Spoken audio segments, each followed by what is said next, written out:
Assalamualaikum warahmatullahi wabarakatuh. Masih bersama saya Mubtadi Faisal atau Bari dari SMK Kesehatan Insan Bakti Usada Lamongan. Kali ini saya akan mempersembahkan video aksi nyata modul 2.3 coaching untuk supervisi akademik untuk melengkapi tugas CGP Rekognisi Angkatan 9 tahun 2023. Coaching untuk supervisi akademik terdiri dari 3 tahapan: praobservasi, observasi, dan pasca observasi.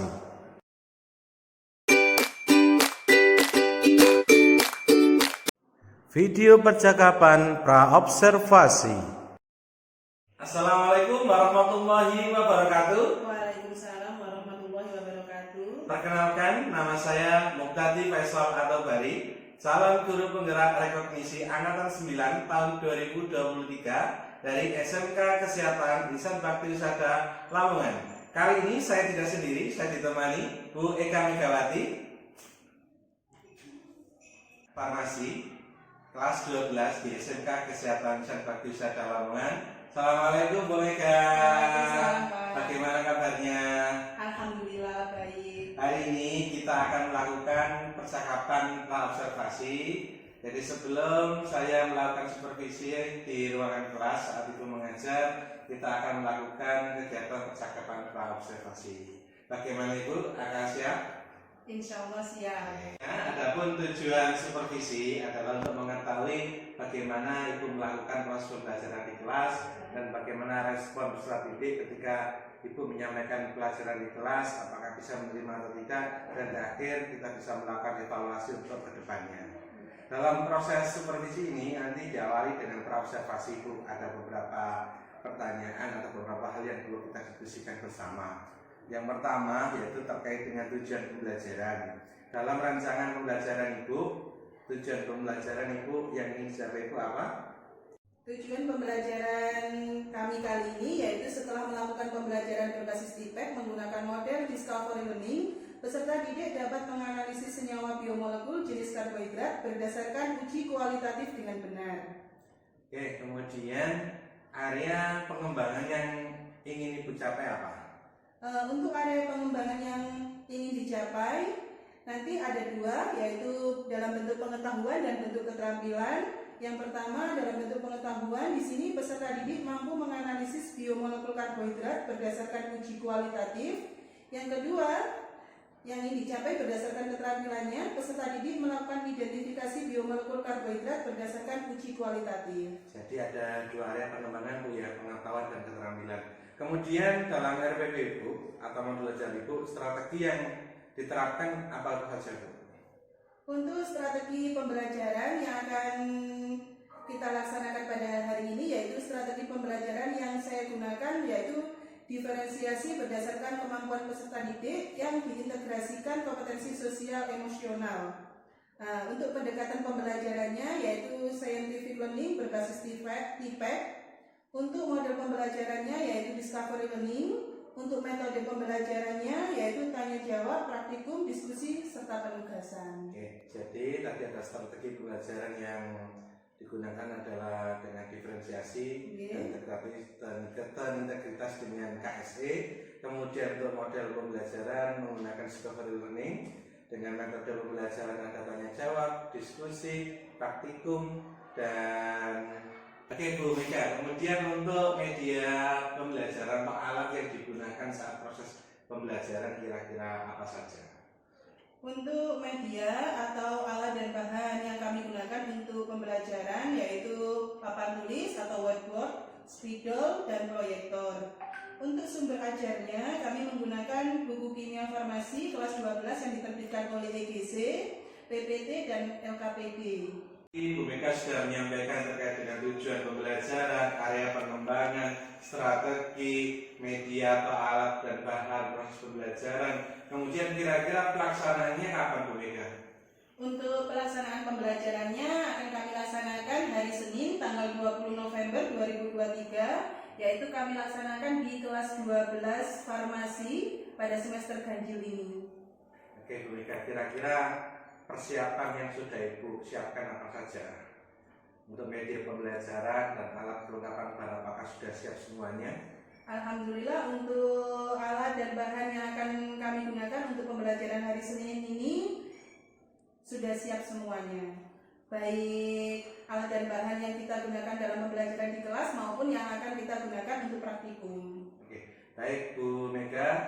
Jadi Bu Mega bisa menyampaikan secara garis besar persiapan Bu Mega dalam proses pembelajaran di kelas yang dilaksanakan hari Senin besok. Kemudian mohon dicek kembali kelengkapan alat sebelum Ibu melakukan proses pembelajaran.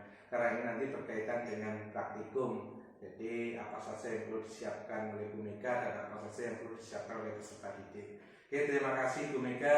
Kita akan bertemu Bu Mega kembali saat saya melakukan observasi di kelas, saat Bu Mega menyampaikan materi pembelajaran di kelas. Oke, terima kasih Bu Mega. Sampai ketemu di hari Senin. Terima kasih Bu Mega. Assalamualaikum warahmatullahi wabarakatuh. Waalaikumsalam warahmatullahi wabarakatuh. Kira-kira apa yang Ibu dapatkan setelah kita melakukan percakapan praobservasi?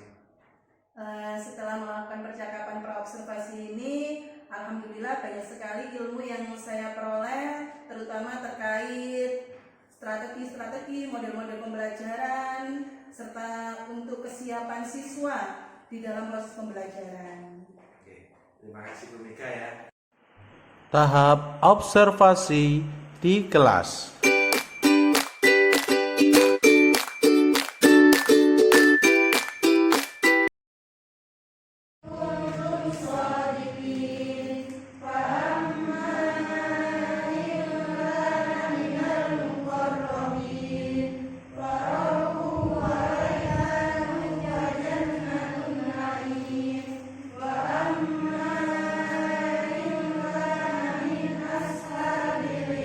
Assalamualaikum warahmatullahi wabarakatuh. Bagaimana kabarnya hari ini? Alhamdulillah, ini sehat semua ya. Hari ini kita akan membahas tentang biomolekul. Nah, sebelum Bu Mega membahas tentang materi kita yaitu tentang biomolekul ya, masih ingat minggu kemarin kita belajar tentang apa?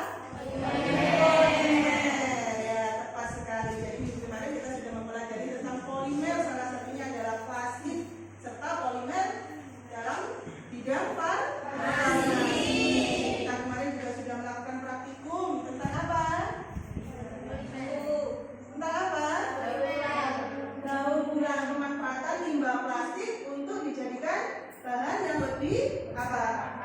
Bermanfaat. Kita jadikan apa kemarin? Pakaian, ya. Nah, salah satunya pakaian. Nah, tujuan pembelajaran kita pada pagi hari ini yaitu kita akan diminta memahami tentang arti dari biomolekul serta penggolongan dari biomolekul itu sendiri ya. Biomolekul itu nanti ada 3, yaitu ada karbohidrat, ada protein, ada lipid atau lipida. Nah, yang pertama yang akan kita bahas yaitu tentang karbohidrat dan lipid. Nah, kalau sama mendengar kata karbohidrat, kira-kira di dalam tubuh kita manfaatnya untuk apa karbohidrat yang kita konsumsi dari makanan kita itu? Sebagai apa? Sumber energi, sebagai tenaga. Nah, biasanya karbohidrat itu kita peroleh dari mana? Makanannya seperti apa? Nasi, singkong, kentang, atau jenis-jenis itu semuanya mengandung karbohidrat. Dalam tubuh kita dimanfaatkan untuk menghasilkan energi sehingga kita bisa melakukan aktivitas kita sehari-hari. Tahap percakapan pasca observasi.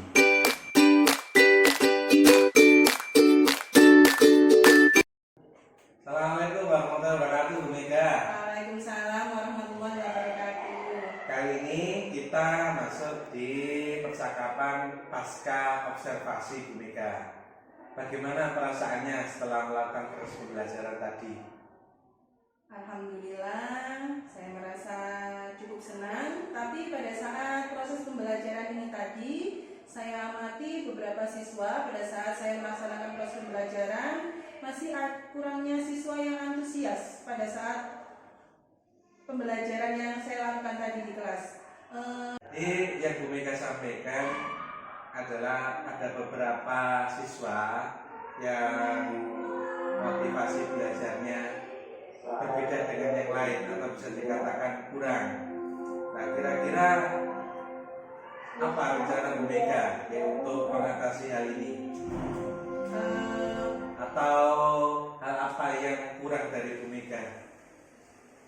Setelah saya melakukan proses pembelajaran pada hari ini tadi, saya mengamati kenapa kok ada beberapa siswa yang kurang antusias pada saat proses pembelajaran yang saya lakukan di kelas. Mungkin di sini saya perlu melakukan ice breaking. Nah, untuk menarik atau menimbulkan semangat baru untuk siswa sehingga mereka belajarnya lebih tertarik lagi dan lebih bisa fokus ke pelajaran yang saya sampaikan. Oke, bagus Bu Mega, itu bagus. Jadi itu bisa dikembangkan di proses pembelajaran selanjutnya, yaitu menambahkan kegiatan speaking, karena memang kegiatan ini sangat penting untuk membuat anak-anak lebih bergairah, lebih bersemangat. Tadi Bu Mega menyampaikan bahwa anak-anak kurang konsentrasi dalam proses pembelajaran. Kira-kira langkah Bu Mega selanjutnya apa supaya pembelajaran ke depan ini anak-anak benar-benar konsentrasi di kelas, dapat menerima pembelajaran dari Ibu dengan baik? Untuk meningkatkan konsentrasi pada saat proses pembelajaran, di sini saya akan mencoba menerapkan praktek mindfulness dengan teknik stop. Diharapkan dengan praktek ini anak-anak bisa lebih fokus pada saat proses pembelajaran. Oke, itu bagus Bu Mega. Jadi ada dua area pengembangan yang Ibu akan kembangkan. Yang pertama adalah menambahkan ice breaking dalam proses pembelajaran, baik di awal, di tengah maupun di akhir. Kemudian yang kedua yaitu mempraktekkan mindfulness atau kesadaran penuh supaya anak-anak dalam proses pembelajaran dapat berkonsentrasi sepenuhnya sehingga dapat menyerap ilmu yang Ibu sampaikan. Seperti itu Bu Mega. Iya Pak. Semoga ke depan apa yang Ibu rencanakan ini dapat terrealisasi dengan baik. Amin. Terus Bu Mega, bagaimana perasaan Bu Mega mulai dari kegiatan pra observasi, observasi, dan kemudian di pasca observasi ini? Kira-kira perasaannya itu bagaimana? Perasaan saya di sini merasa sangat senang, bersyukur karena benar-benar ilmu yang saya peroleh ini bertambah banyak. Jadi untuk pada saat proses observasi, pada saat observasi dan pasca observasi ini banyak sekali pengetahuan yang saya peroleh yang mungkin kedepannya akan bisa saya gunakan pada saat proses pembelajaran saya di kelas. Oke, terima kasih Bu Mega.